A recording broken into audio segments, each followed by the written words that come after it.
Oke guys, welcome back to Daily Charting with Toshi, di mana kita akan daily chart your favorite cryptocurrencies. Oke, dalam 24 jam terakhir, crypto market terkoreksi sebesar 2,23%. Dengan total market cap mencapai di 1,13 triliun US dollars. Untuk Bitcoin dominance pada hari ini, dia terkoreksi sebesar 0,02%. Dan peningkatan volume sebesar 19,87%. Untuk Bitcoin sendiri kita bisa lihat dia drop dengan signifikan di angka terkoreksi sebesar 2,15% dalam 24 jam terakhir. Dan sekarang trading di angka 28.577. Artinya apa? Artinya dia sudah kena bull support band. Ini cukup mengkhawatirkan ya. Apakah Bitcoin bisa mantul di bull support band atau tidak? Karena lagi-lagi, apabila berhasil, itu biasanya akan pump atau rally. Tapi kalau jebol, itu biasanya akan membuat lower low. Ya, kita bahas detail di belakang. Untuk Ethereum sendiri, kita bisa lihat dia terkoreksi sebesar 1,8% di angka 1795. Untuk BNB terjadi koreksi sebesar 2,76% di angka 230,19. Artinya kena juga nih ya, buy limit ketiga berarti. XRP terjadi koreksi sebesar 2,73% di angka 59 sen. Untuk Cardano terjadi koreksi sebesar 1,76% di angka 27 sen. Untuk Dogecoin lagi-lagi lanjut terkoreksi sebesar 4,17% di angka 0,068. Dan Solana melanjutkan koreksi 4% kemarin, sekarang koreksi sebesar 2,3% di angka $23 lebih 30 sen. Dan yang terakhir ada Tron, dia terkoreksi sebesar 2,17% di angka 0,074. Jadi kurang lebih seperti itu untuk overview kita pada hari ini. Selanjutnya kita akan geser ke Economic Calendar. Tetapi sebelum kita masuk ke sana, kita akan dengar dulu pesan-pesan dari sponsor kita pada hari ini. Oke, today's video is brought to you by BingX. Dan BingX sedang ada event yang luar biasa yang bernama Epic Prize Wheel, di mana kita bisa memenangkan grand prize-nya sebesar 1 Ethereum. Ya, tentunya pasti lu tertarik. Gimana cara ikutannya? Gampang banget. Yang pertama, ini yang paling enak buat orang-orang yang belum punya akun. Lu bisa register ya dengan link referral kita di bawah dan bisa mendapatkan chance untuk mendapatkan lucky draw prize-nya. As easy as that ya. Buat lu yang sudah punya akun, ada beberapa cara lain. Yang pertama adalah kita bisa mengcomplete first future trade kita ya dengan minimal trading volume sebesar 200 USDT. KYC ya, hanya KYC verification aja lu bisa mendapatkan satu draw.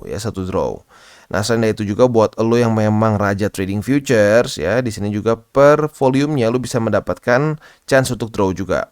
5.000 bisa mendapatkan satu kali, 10.000 dapat satu kali, 50.000 dapat 4 kali, 100.000 dapat 4 kali dan seterusnya. Ya, jadi buat lo yang trading futuresnya memang sering, di sini cocok banget ya.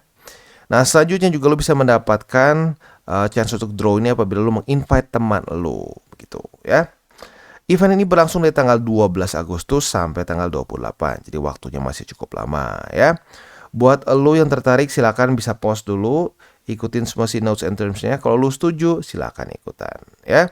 Dan buat lo yang belum punya akun, sekali lagi bisa menggunakan link referral gue di bawah dan langsung mendapatkan satu kali chance untuk mendraw si event ini. Oke, sebelum kita masuk ke Economic Calendar, gue baru ingat ini tanggal 17 Agustus. Selamat Hari Kemerdekaan. Semoga Indonesia bisa semakin bagus ke depannya ya. Dan semoga bisa semakin crypto friendly tentunya ya. Oke, sekarang kita akan geser ke Economic Calendar. Kita bisa lihat secara fundamentalnya apa penyebabnya. Kalau menurut gue yang menjadi penyebab kenapa kemarin tuh indeks dolar menguat lagi adalah di sini ya. Kita bisa lihat di sini crude oil inventories jauh lebih minus dibandingkan daripada forecast. Ini menyebabkan indeks dolar menguat lagi ya. Jadi ini mungkin salah satu penyebab fundamentalnya. Untuk hari ini nggak main-main, lebih penting menurut gua daripada crude oil inventories akan keluar data initial jobless claim dan juga Philadelphia Fed Manufacturing Index ya. Untuk initial jobless claim seperti biasa harapan kita adalah dia lebih tinggi daripada forecast, karena ya kita sudah sering lah ya bahas apabila pengangguran banyak, terus CPI turun seperti yang sekarang itu biasanya akan memberikan insentif untuk the Fed mulai untuk stop peningkatan interest rate atau mulai menurunkan peningkatan interest rate ya. Untuk Philadelphia Fed Manufacturing Index harapan kita adalah lebih rendah daripada ekspektasi karena a lower than expected reading should be taken as negative or bearish for the USD. Maka dari itu harapan kita adalah dia lebih rendah daripada minus 10 begitu ya. Jadi kurang lebih seperti itu untuk data dari US pada hari ini. Untuk besok coba kita intip sedikit ada yang penting atau tidak, dan enggak ya. Biasa Jumat masih oke ya. Ya, biasa lah, mungkin udah mendekati weekend. Oke, jadi kurang lebih seperti itu. Sekali lagi gue ingatkan, hari ini akan keluar 2 data penting ya. Selanjutnya kita akan masuk ke news ya. Ini mungkin juga berhubungan dengan kenapa BTC lanjut drop ya. Yaitu adalah Michael Berry, di mana dia salah satu orang yang cukup terkenal di dalam film The Big Short ya, atau salah satu karakter lah ya, salah satu orang yang terkenal di dalam film The Big Short. Di mana dia baru saja membeli option against S&P, berarti put option against S&P dan Nasdaq 100 ya. Kita bahas detailnya. Jadi ya sebenarnya kalau detailnya sih ya dia pasang posisi put aja, as simple as that ya. Nah, banyak orang yang berspekulasi ini akan membuat Nasdaq, S&P dan lainnya lanjut drop. Begitu. Berarti si Barry ini melihat potensi akan lebih dalam lagi. Begitu ya. Dan seperti yang kita tahu, terutama Nasdaq ini memiliki korelasi yang cukup dalam dengan Bitcoin. Jadi maka dari itu kemungkinan besar itu juga salah satu yang mempengaruhi kenapa Bitcoin lanjut lagi drop. Gitu. Ya, untuk detailnya kita akan bahas di sini. Kita lihat ya, untuk Nasdaq itu sendiri, Nasdaq S&P ya, itu sudah drop terus dari tanggal 31 Juli. Arguably dari tanggal 19 Juli ya, membuat di sini masih lower high, membuat higher low, lower high, nah lower low, lower high, lower low, lower high. Berarti ya sebenarnya udah lumayan lama sih, udah kayak sebulan ya, sebulan kurang dia mulai membuat lower low. Nah, sejak itu Michael Berry sudah mulai bikin posisi put di Nasdaq dan juga di S&P di sini ya. Jadi ya kita bisa lihat nih, ada kemungkinan bisa lanjut ke bawah. Nah, seperti yang gue bilang tadi, Nasdaq terutama memiliki korelasi yang lumayan dengan Bitcoin. Maka dari itu, kerasa juga. Walaupun jujurnya, kalau secara struktur nggak separah Nasdaq. Nasdaq udah beberapa struktur jebol gitu. Kalau Bitcoin, ya belum sih, tapi kena bull support band begitu ya. Jadi itu yang gue ngomongin soal kenapa secara TA-nya mungkin ya, kenapa si Michael Berry ada bukan keinginan ya, tapi menyatakan bahwa dia membuka posisi put against S&P dan Nasdaq 100 ya. Ya sekarang posisinya tentunya udah profit ya, karena itu kan tanggal 15 ya. Tanggal 15 tuh di sini ya. Ya udah profit sekarang posisi put dia. Sampai kapan? We don't know. Ya ini bukan berarti Nasdaq bakal sampai jadi sampai hancur gitu ke sini, ya nggak juga sih. Tapi yang pasti si Michael Berry ini melihat potensi bahwa dia akan dropnya lebih lagi daripada posisi sekarang ya. Jadi siap-siap nih safety belt. Apakah Bitcoin bisa menahan bull support band atau tidak? Nah, sebelum kita bahas bull support band, kita akan bahas dulu mengenai TA kita seperti biasa ya.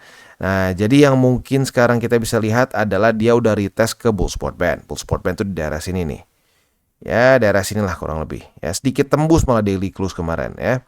Nah, tetapi masih ada struktur di 28.587 yang masih menahan Bitcoin di sini ya. Itu good newsnya. Jujurnya gue pikir bakal lebih gini dulu nih. Retest 1, retest 2 baru turun ke bawah. Ternyata langsung aja kemarin dihajar minus 1,61% ya. Nah, jadi PR kemarin untuk reclaim gagal otomatis ya. Bull support band gimana, bisa nahan atau enggak ya, kita harus bahas sekarang ke si bull support bandnya. Kita geser dulu ke sini ya. Kita geser ke weekly. Untuk bull support band itu ada di angka berapa nih? Bull support band. Nah, bull support band itu sekarang ada di angka 28.656 sampai 28.000 lebih 32 USD ya. Jadi PR-nya apa? PR-nya jangan sampai Bitcoin jebol dari sini ya. Jangan sampai weekly close di bawah dari bull support band. Kenapa? Lu lihat sendiri deh. Setiap kali bull support band ini ketembus sebagai suatu support di sini ya, lalu di sini, apa yang terjadi? Membuat lower low ya. Membuat lower low. Sini membuat lower low lagi. Apalagi kalau ini menjadi resisten seperti di sini. Cetok ya, luar biasa ya. Nah, maka dari itu harapan kita apa? Ya kebalikannya. dia mantul seperti di sini ya. Di sini dia rally 11, yang nggak rally ya pump sebesar 11,67%. Di sini dia pump sebesar 26,11%. Di sini dia nge-pump sebesar 15,68%. Tetapi ciri-ciri yang khas dari bull support band adalah kerasanya waktu di retest tuh kayak nggak bakal nahan gitu. Jadi ya siap-siap dalam beberapa hari ke depan kemungkinan besar kita akan sport jantung melihat apakah dia akan weekly close di bawah atau di atas dari bull support band. Sebenarnya nggak seminggu sih, ya beberapa hari lah ya. Sekarang kan hari Kamis. Itu berarti nanti Jumat, Sabtu, Minggu. 3 hari ke depan kita ekstra deg-degan lihat hari Senin weekly close-nya di mana. Arguably minggu depan juga masih bisa ekstra stres di sini seperti di tanggal 12 Juni kemarin ya. Jadi sekali lagi ini sangat penting apakah Bitcoin bisa lanjut rally ya, ini make it or break it nih. Kalau gagal ya ada probability dia bisa lanjut lagi sampai 25, arguably bahkan bisa sampai ke bawah sini lagi di bawah daripada 25 ya, which is not good. Oke, jadi kurang lebih seperti itu. Kita selanjutnya akan masuk ke indeks dolarnya lupa ya, indeks dolar. Indeks dolar kita cek di sini ya, kondisinya itu ya sesuai dengan perkiraan sih, memang naik tuh. MA 200-nya tertaklukkan. Kenapa? Karena data crude oil inventories kemarin. Makanya pada hari ini semoga aja si initial jobless claim dan juga si Philadelphia Fed Manufacturing Index-nya ini hasilnya bisa membantu supaya indeks dolar melemah. Karena kalau dia lanjut lagi ke atas, ya siap-siap market kebanting lagi gitu ya. Oke, jadi kurang lebih seperti itu. Semoga aja hasilnya hari ini sesuai dengan harapan kita. Dan indeks dolar bisa mulai daily close di bawah lagi dari 103,13 ya. Untuk makronya kurang lebih seperti itu. Sekarang kita akan masuk ke buy limit. Tetapi sebelum kita masuk ke buy limit, seperti biasa gua akan disclaimer dulu bahwa semua konten dari TC ini bukanlah financial advice. Ini semua bentuknya adalah edukasi ya. Lalu bagaimana cara untuk mendukung TCI? Ada banyak caranya. Lo bisa like our video, bisa share our video, atau juga bisa menggunakan link referral kita di bawah. Ya, dan buat lo sedang mencari hardware wallet, boleh pertimbangkan untuk beli di Encrypt. Karena Encrypt ini adalah authorized reseller dari berbagai macam brands yang ada di sini. Ya, buat lo yang tertarik bisa klik di link description kita di bawah. Ya. Oke, sekarang kita akan masuk ke buy limit. Oke, yang pertama seperti biasa kita akan buka dulu dengan Bitcoin. Untuk Bitcoin kita bisa lihat di sini ya, buy limit ketiga kita kena retest juga ya. Nah, tinggal kita lihat nih apakah dia berhasil menahan atau tidak. Harusnya buat lu yang baru hari ini buka juga langsung udah dapat ya. Tapi buat sekali lagi, buat lu yang belum buka posisi spot di buy limit ketiga, boleh pertimbangkan untuk buka di 28.587 ya. Itu untuk posisi spotnya. Nah, untuk posisi futuresnya, apabila hari ini Bitcoin bisa berhasil bertahan di atas dari 28.557 sampai besok pagi, daily close di atas, kita bisa pertimbangkan untuk buka posisi long apabila terjadi retest kedua di sini ya. Dengan target TP kita di MA20. Itu untuk posisi long. Untuk posisi shortnya tinggal kita balik logikanya. Retest 1, retest 2 di MA20 sebagai resisten. Kita bisa buka posisi short dengan target TP kita di 28.587. Dan selanjutnya kita masuk ke Ethereum. Untuk Ethereum kita bisa di sini ya. Ini buy limit pertama, buy limit kedua, buy limit ketiga ya. Berarti buy limit ketiga juga udah kena retest. Kita lihat hari ini apakah daily close-nya akan di atas atau di bawah dari MA200 daily ya.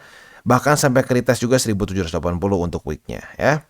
Jadi harusnya semua buy limit sudah kena secara posisi spot ya. Nah, untuk posisi futuresnya kita sudah dapat juga posisi long karena kemarin sudah terjadi retest 1, retest 2 di MA200. Walaupun ini longnya bikin deg-degan karena tadi weeknya sampai ke 1780 ya. Nah, kita lihat posisi long kita sampai besok. Apabila daily close di atas dari MA200, pertahankan saja posisi longnya. Kalau sampai ternyata dia daily close di bawah dari MA200, ya sudah cut loss gitu ya. Target TP untuk posisi long kita adalah di 1827. Untuk posisi shortnya tinggal kita balik logikanya. Retest 1, retest 2 di 1827, kita bisa buka posisi short dengan target TP kita di MA200. Oke, dan selanjutnya kita geser ke Solana. Untuk Solana kita bisa lihat di sini ya, kondisinya kemarin itu dia ke-reject oleh MA20 tapi langsung jebol ya, jebol $23 lebih 47 sen dan juga MA50. Artinya apa? Artinya buy limit yang tinggal tersisa untuk posisi spot di Solana adalah di $21 lebih 84 sen. Karena kemarin MA50-nya sudah kita satukan dengan $23 lebih 47 sen ya. Nah, pada hari ini kita bisa lihat dia sudah mulai retest lagi MA50 dan nyaris kena $23 lebih 47 sen ya. Langsung aja kita loncat ke ininya ya, ke posisi futuresnya. Apabila terjadi retest 1, retest 2 di $23 lebih 47 sen sebagai resisten, kita bisa buka posisi short dengan target TP kita di $21 lebih 84 sen. Untuk posisi longnya tinggal kita balik logikanya. Retest 1, retest 2 di $21 lebih $21 lebih 84 sen. Kita bisa buka posisi long dengan target TP kita di $23 lebih 47 sen. Dan kita masuk ke BNB. Untuk BNB kita bisa lihat di sini ya, dia hari ini dan kemarin sudah retest 2 kali ke 230,8, which is ini adalah buy limit ketiga kita ya. Jadi harusnya buat lo yang sudah ngikutin kemarin-kemarin sih sudah dapat semua buy limitnya ya. Ke 1 dapat, kedua dapat, ketiga juga sudah dapat ya. Untuk posisi futures karena terjadi retest 1, retest 2 di 230,8, maka lu sudah punya posisi long ya. Nah, posisi long lu ini seperti biasa ya, kalau sampai besok jam 7 pagi daily close-nya masih di atas dari 230,8, lu boleh pertimbangkan untuk pertahankan posisi longnya ya. Target TP-nya di 240,2. Nanti kemungkinan besar MA20 akan turun dengan cukup cepat dan ini mungkin bisa jadi target TP konservatif. Tapi untuk sekarang masih belum ya.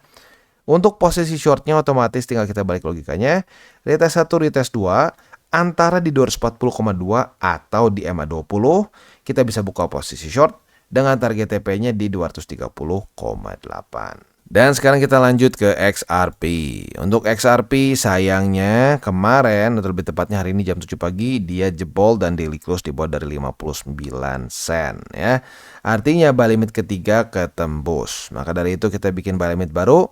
Buy limit pertama di 56 sen, buy limit kedua di 54 sen dan buy limit ketiga di 50 sen. Yaitu untuk posisi spot di XRP. Nah, untuk posisi futuresnya apabila terjadi retest 1, retest 2 di 59 sen sebagai resisten, kita bisa buka posisi short dengan target TP kita di 56 sen. Sementara untuk posisi longnya tinggal kita balik logikanya. Retest 1, retest 2 di 56 sen sebagai support. Kita bisa buka posisi long dengan target TP kita di 59 sen ya. Jadi kurang lebih seperti itu setup untuk di XRP dan juga ending dari cuti kita pada hari ini. Sekali lagi gue ingatkan, malam ini akan keluar 2 data cukup penting. Yang pertama adalah Initial Jobless Claim, dan yang kedua adalah Philadelphia Fed Manufacturing Index. Ini dua-duanya akan keluar jam setengah 8 malam. Buat lo yang pegang posisi futures konservatif, boleh pertimbangkan untuk TP manual ya apabila ternyata sudah mendekati jam ini dan belum kena target TP secara otomatis gitu ya. Dan seperti biasa gue ingatkan, jangan pakai uang panas, jangan over leverage, dan berpikir jangka panjang untuk cryptocurrency. Oke guys, jadi itu adalah akhir dari segmen DCWT kita pada hari ini. Dan jangan lupa bagi kalian yang merasakan manfaat dari segmen ini, jangan lupa untuk share ke teman-teman kalian. Dan apabila lu pengen mensupport channel kita, ya TCI, jangan lupa untuk menggunakan link referral kita di bawah. Nggak wajib ya, tetapi apabila lu menggunakan link referral kita di bawah, ada macam-macam ya, dari Bybit, Huobi, Maxi, toko kripto, dan banyak lagi ya. Ya, walaupun nggak wajib, tapi kalau menggunakan link referral kita, lu secara langsung membantu perkembangan dari TCI. Dan satu lagi, jangan lupa juga untuk join Telegram group kita, di mana kita bisa ngobrol-ngobrol santai mengenai dunia cryptocurrency secara 2 arah.